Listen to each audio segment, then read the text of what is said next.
لەوانە جعفەری صادق ڕەحمەتی خوای لێ بیت ئەڵێ تەماشای ئەو وردەکاریەکەن کە مامەڵەکردنە لەگەڵ قورئان ئەڵێ سرم سڕ ئەمینێ لە بۆ کەسێک کە تووشی غەم و پەژارە ئەبی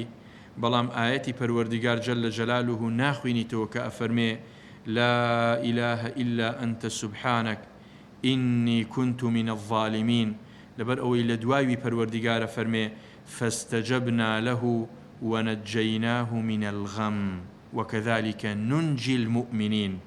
أفرمي سرم صر أميني لكسيك كوا خراپەی بەرامبەر ئەکرێ بەڵام ئەو ئاەتەی پەروەردیگار جەل جەلالوه ناخوێنیتەوە کە ئەفەرمێ وأفوض أمري إلى الله إن الله بصير بالعباد لبروي پەروەردیگار لە دواوی ئەفەرمێ فوقاه الله سيئات ما مكروا